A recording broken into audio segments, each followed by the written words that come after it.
नमस्कार दोस्तों, कैसे हैं? उम्मीद करते हैं कि अच्छे होंगे। आज हम इस वीडियो में बात करेंगे बिहार पुलिस प्रचालक का जो 993 पोस्ट पर बहाली आया हुआ है, उसका फॉर्म अप्लाई करने का स्टेप बाय स्टेप प्रोसेस मैं इस वीडियो में बताऊंगा, जिसको आपको ध्यानपूर्वक देखना है और किसी भी तरह के फॉर्म में गलती करने से बचना है। और आपका एक गलती की वजह से हो सकता है कि आपको डॉक्यूमेंट वेरिफिकेशन में प्रॉब्लम आ जाए, इसलिए अभी आप ध्यानपूर्वक देखिएगा बिना वीडियो को स्किप किए हुए। मैं आपको सभी चीज़ें बताऊंगा और समझाऊंगा कि कैसे आपको अप्लाई करना है।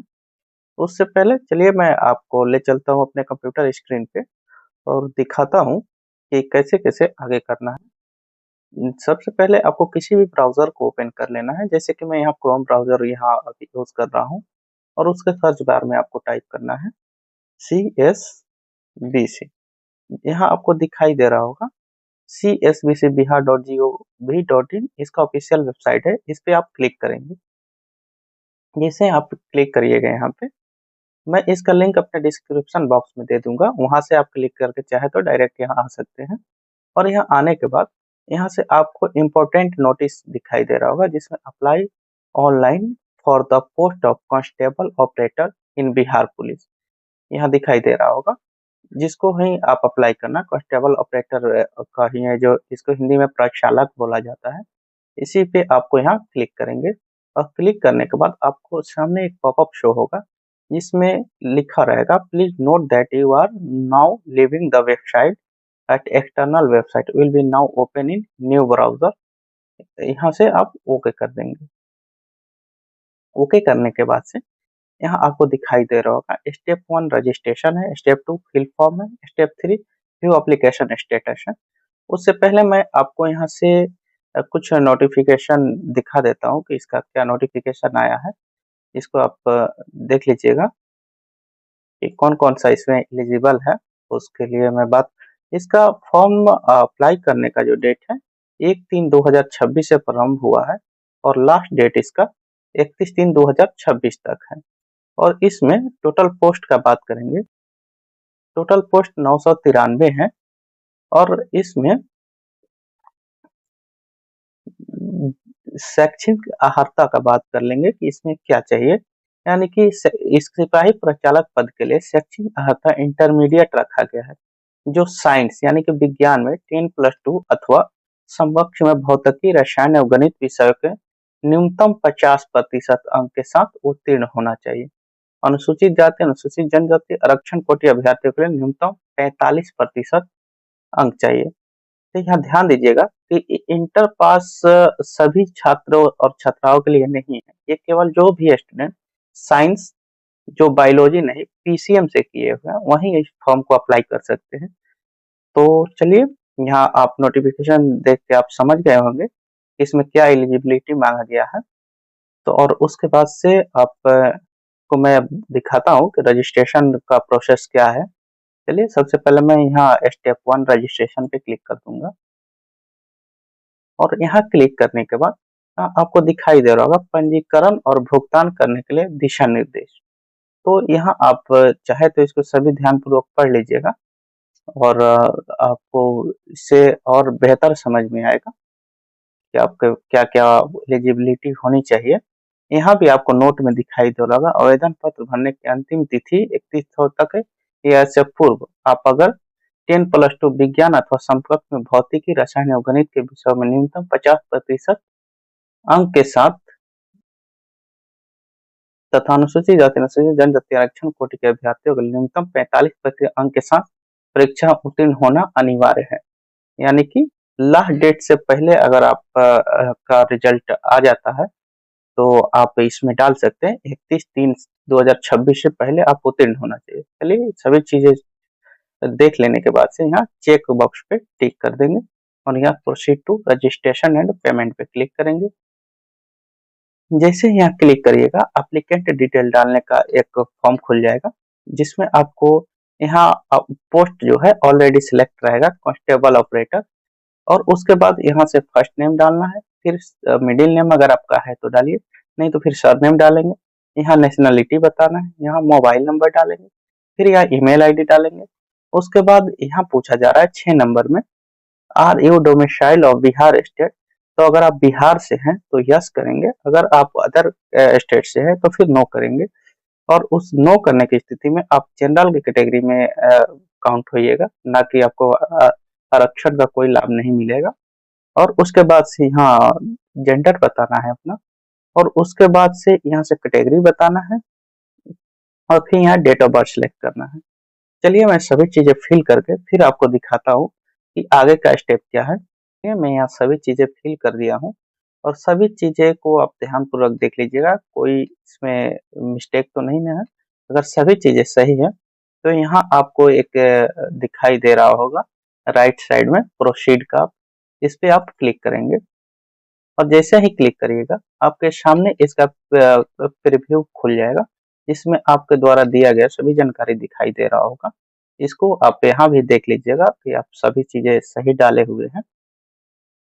अगर सब चीजें सही डाले हुए हैं तो फिर यहाँ नीचे आइएगा डिक्लेरेशन बाय द कैंडिडेट पे, और यहाँ से मैं यहाँ पे चेक बॉक्स पे क्लिक करके और यहाँ से इसका कैप्चा टाइप करिएगा। कैप्चा टाइप करने के बाद से नीचे आएंगे थोड़ा सा, अगर कुछ भी गलती है तो यहाँ बैक जाके एडिट डिटेल्स पे एडिट कर सकते हैं। अगर सभी चीजें सही हैं तो मेक पेमेंट करेंगे। यहाँ से मेक पेमेंट करने के बाद से आपको एक पॉपअप दिखाई दे रहा होगा, have you verified the detail, तो आप ओके करेंगे। फिर से एक और आएगा, are you sure do you want to submit the detail, तो फिर ओके करेंगे। और यहाँ ओके करने के बाद से आपको पेमेंट डिटेल दिखाई दे रहा होगा, जिसमें आप debit card, credit card, SBI corporate credit card, net banking के थ्रू और यूपीआई के थ्रू जिस चीज से चाहे आप पेमेंट कर सकते हैं। तो चलिए मैं यहाँ से यूपीआई के थ्रू कर देता हूँ। आपके पास जो भी सुविधा है आप अपने सुविधा अनुसार पेमेंट कर सकते हैं। पीआर क्यूआर सेलेक्ट करने के बाद से आपको दिखाई दे रहा होगा, क्यूआर कोड दिखाई दे रहा होगा, जिसमें आपके पास जो भी एप्लीकेशंस है आप जो भी यूज करते हैं उसको आप ओपन करेंगे मोबाइल में अपने, और फिर स्कैन करेंगे क्यूआर कोड को, और उसके बाद से आप पेमेंट कर देंगे। पेमेंट करने के बाद से आप इस पेज को रिफ्रेश नहीं करेंगे, क्योंकि ऑटोमेटिकली 10 सेकंड के बाद आपको नेक्स्ट पेज पे भेज दिया जाएगा। इसलिए आप यहाँ चिंता करने की कोई बात नहीं है। यहाँ मेरा पेमेंट सक्सेसफुल हो चुका है, और यहाँ दिखाई दे रहा होगा आपको कि योर रजिस्ट्रेशन आईडी यहाँ शो कर दिया है, और you have successfully filled the registration form and payment has been received.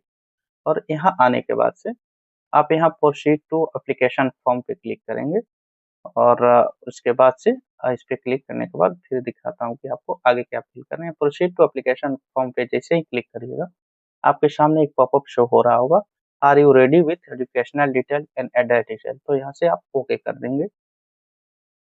Okay करने के बाद से यहाँ के आपके सामने फिर से कुछ इंस्ट्रक्शन शो हो रहा होगा, इसको आप ध्यानपूर्वक पढ़ लीजिएगा।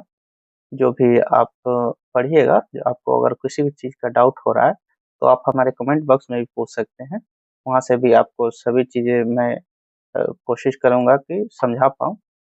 और उसके बाद से यहाँ चेक बॉक्स पे क्लिक करने के बाद से या proceed to fill application form पे क्लिक कर दीजिएगा, और यहाँ जैसे ही क्लिक करिएगा आपके सामने एप्लीकेंट डिटेल डालने का एक फॉर्म खुल जाएगा, जिसमें सबसे पहले आपको फादर नेम डालना है, मदर नेम डालना है, या मैरिटल स्टेटस बताना है, आइडेंटिटी कार्ड सेलेक्ट करना है। यहाँ से देख रहे होंगे जो भी आपके पास आइडेंटिटी कार्ड है आप सेलेक्ट कर सकते हैं, इसमें दिया हुआ है Aadhaar card, PAN card, voter I card, passport, इसमें से कोई भी एक आप सेलेक्ट कर लेंगे।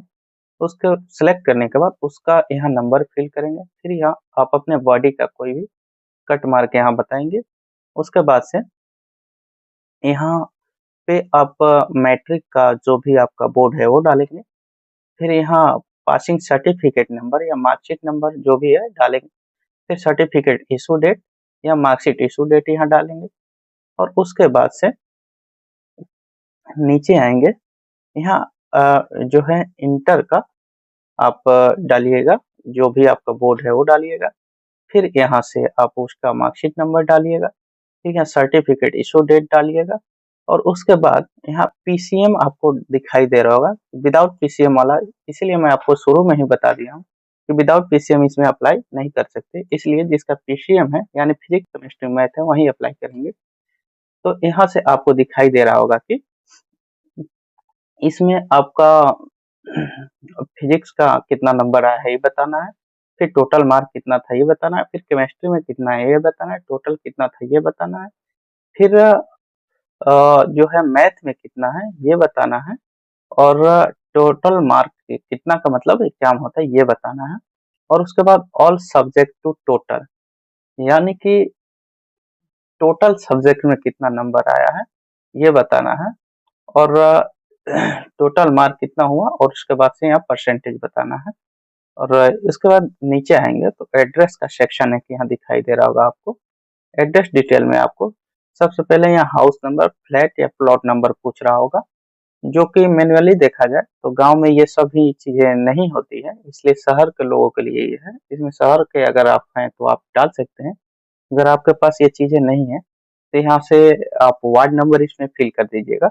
उसके बाद यहाँ स्ट्रीट या मोहल्ला पूछ रहा है, जिसमें आपको विलेज नेम डालना है, या लैंडमार्क पूछ रहा है, अगर कोई है तो डालिएगा, नहीं तो छोड़ सकते हैं। ये दोनों पे स्टार नहीं लगाया हुआ है, इसलिए इसको आप चाहे तो छोड़ भी सकते हैं। और यहाँ आइएगा तो आपको विलेज और टाउन पूछा जा रहा है, इसमें विलेज और टाउन का नाम इंटर करेंगे, फिर पोस्ट ऑफिस इंटर करेंगे, फिर स्टेट सेलेक्ट करेंगे, और फिर डिस्ट्रिक्ट सेलेक्ट करेंगे। उसके बाद यहाँ पिन कोड सेलेक्ट डालेंगे, और उसके बाद से यहाँ दिखाई दे रहा है whether it is the same as the permanent address. अगर आपका परमानेंट और कॉरेस्पॉन्डेंट सेम है तो यहाँ यस करिएगा, तो ऑटोमेटिकली ये सारी चीजें इसमें कॉपी हो जाएंगी। अगर ये अलग अलग हैं तो यहाँ से नो करके आपको सारी चीजें फिल करनी होंगी।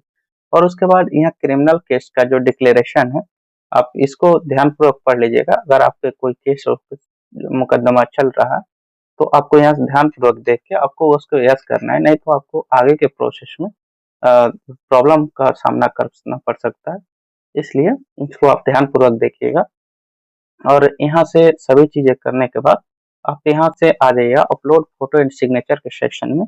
यहाँ आने के बाद से आपको आपको फोटो अपलोड करना है।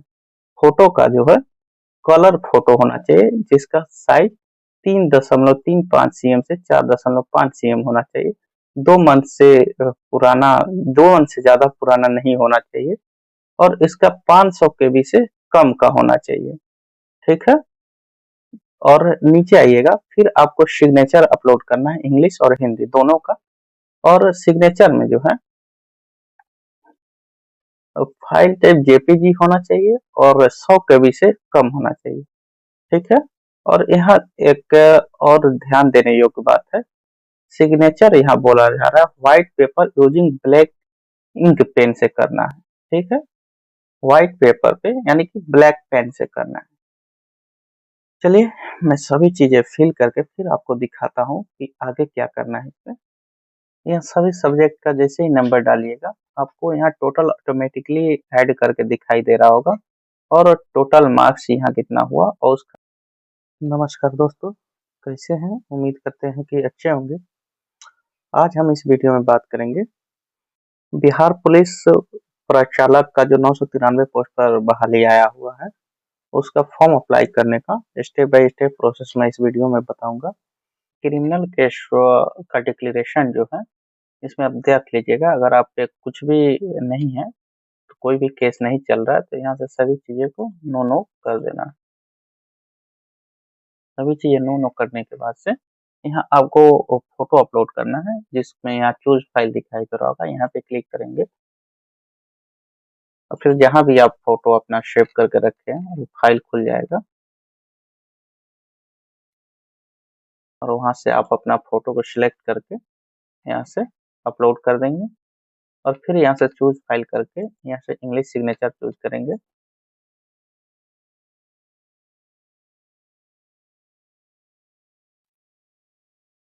और फिर इसी तरह चूज फाइल करके हिंदी सिग्नेचर चूज करेंगे।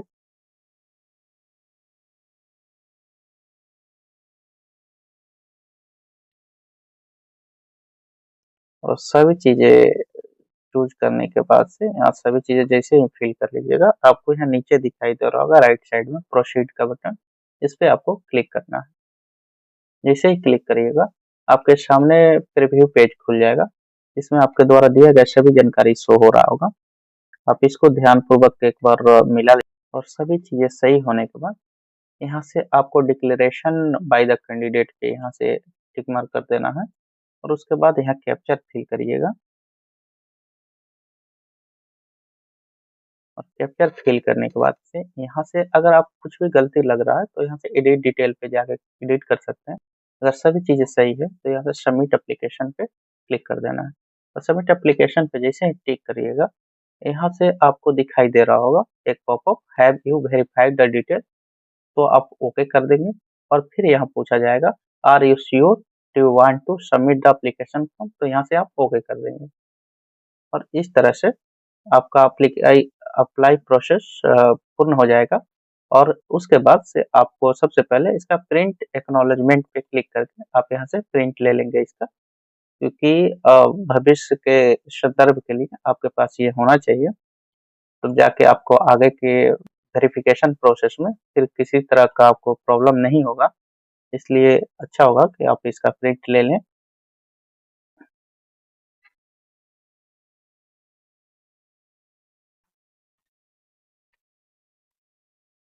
और इस प्रकार आप का अप्लाई प्रक्रिया संपूर्ण हो जाएगा। और किसी भी स्टेप में आपको कोई भी प्रॉब्लम आया हो तो आप हमें कमेंट बॉक्स में पूछ सकते हैं। अगर आपको वीडियो अच्छा लगा है, हेल्पफुल लगा है, तो आप अपने दोस्तों के साथ शेयर करें और हमारे चैनल पे को लाइक, सब्सक्राइब और शेयर करें। धन्यवाद। आपका दिन शुभ हो।